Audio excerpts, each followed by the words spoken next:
सभी मसीह भाई बहनों को जय मसीह की। आज जो हमारी प्रार्थना है ये बाइबल के वचनों के साथ है, क्योंकि कानों को खोल देने वाले प्रभावशाली वचन है ये। इन वचनों को जरूर देखें और हमारी वीडियो से जरूर जुड़े हमारे चैनल से, क्योंकि हम हमारे चैनल में केवल बाइबल के वचनों को समझाते हैं, वचनों को ही दिखाते हैं कि परमेश्वर ने अपने मुख से क्या क्या किया, क्या काम किया और कौन सा वचन कहाँ पे यूज होता है। इसके बारे में हम हमारी इस वीडियो के माध्यम से बताते। अगर आप पिता परमेश्वर से प्रार्थना करना चाहते हैं, पिता परमेश्वर से कुछ मांगना चाहते हैं, तो हमारे इस वीडियो से वचनों को देखें और सुने। पिता परमेश्वर आपको जरूर आशीषित करेंगे। हालेलुया। तो हमारा जो वचन है, सबसे पहला वचन है हमारा, तुम पर प्रतिज्ञा किए हुए पवित्र आत्मा की छाप लगी है। इफिसियों 1:13 कि तुम पर प्रतिज्ञा किए हुए पवित्र आत्मा की छाप लगी है। तुम परमेश्वर के बनाए हुए इंसान हो। तुम एक पवित्र आत्मा से भरे हुए एक इंसान हो। अगर तुम पवित्र आत्मा को जानते हो तो परमेश्वर को जानते हो। अगला जो वचन, यहोवा का वह प्रियजन उसके पास निडर वास करेगा और वह दिन भर उस पर छाया रहेगा।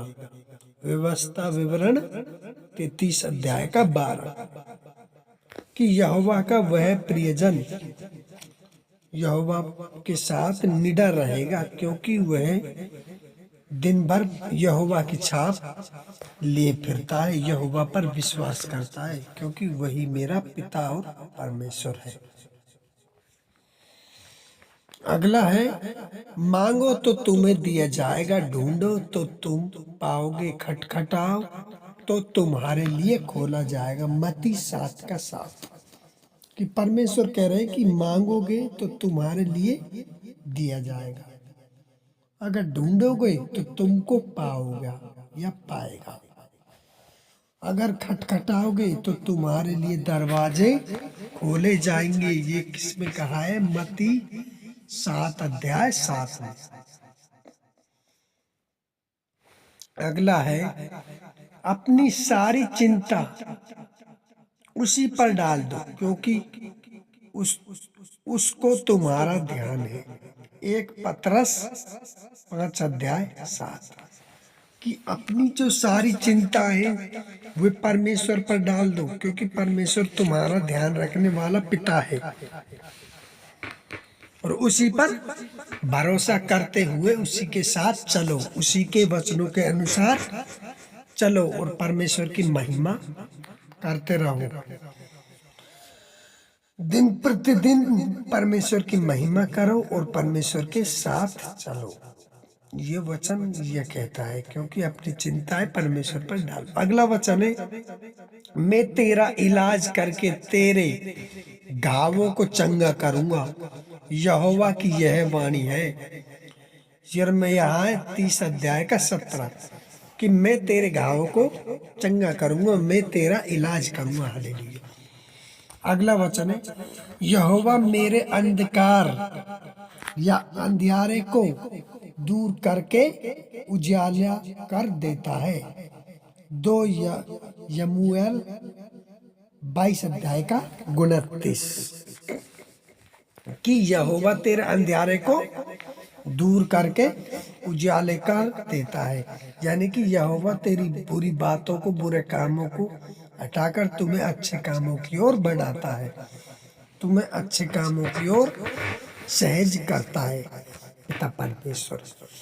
अगला इसी के साथ अगला जो वचन है वह है हमारा, प्रभु में सदा आनंदित रहो। किसमें? प्रभु में सदा आनंदित रहो। मैं फिर कहता हूँ, आनंदित रहो।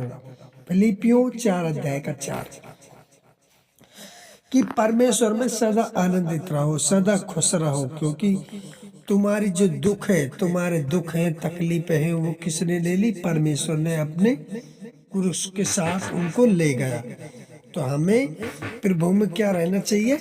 आनंदित, ताकि हम परमेश्वर की आनंदित होकर महिमा और स्तुति कर सके। और हमारा पिता महिमा के योग्य है, तो हमें उसकी महिमा करनी चाहिए। अगला वचन है,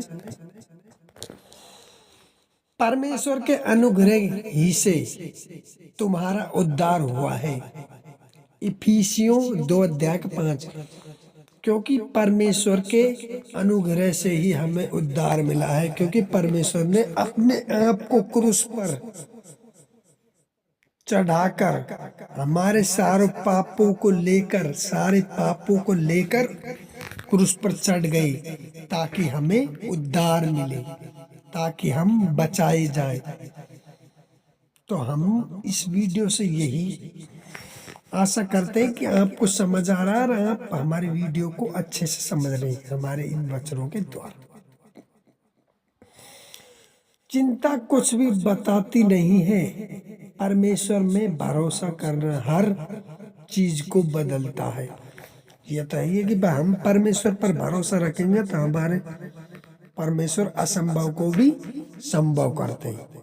तो हमें परमेश्वर पर भरोसा रखना चाहिए, ताकि हम परमेश्वर की स्तुति और महिमा कर सके।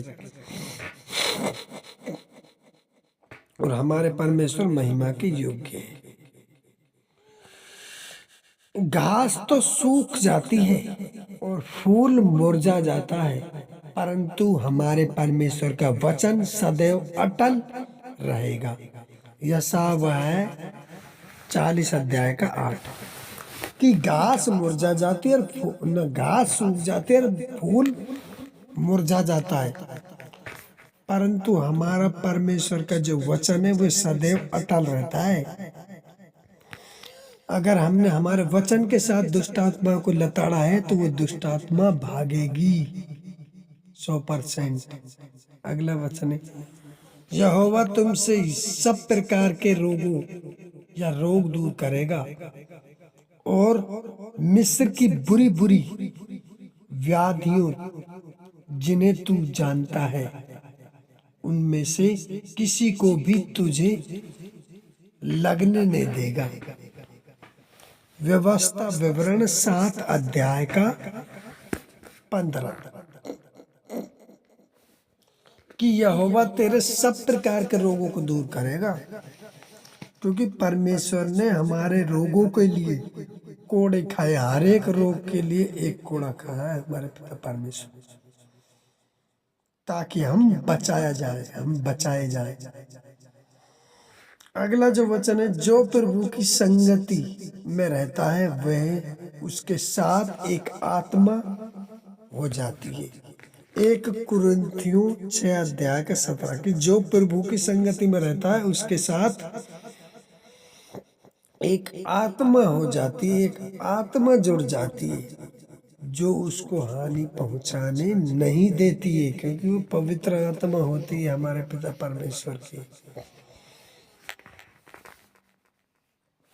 अगला वचन है, तुम्हारे पितरों का परमेश्वर तुमको 1000 गुना और भी बढ़ाए और अपने वचन के अनुसार तुमको आशीष भी देता रहे। व्यवस्था विवरण 1:11 कि तुमको तुम्हारा पिता परमेश्वर 1000 गुना बढ़ाए और उसके वचन के अनुसार तुम आशीषित हो।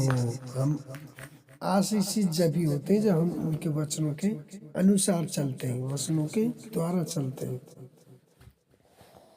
अगला वचन है, जो वचन परमेश्वर की ओर से होता है वह प्रभाव रहित नहीं होता, अपितु प्रभावशाली होता है। लूका 1:37 अगर परमेश्वर का वचन हम अपने मुख से बोलते हैं तो यानी कि परमेश्वर हमारे मुख के द्वारा बातें कर रहे हैं, तो परमेश्वर हमें आशीष देते हैं। परमेश्वर स्तुति और महिमा के योग्य, महिमा करनी चाहिए हमें परमेश्वर की।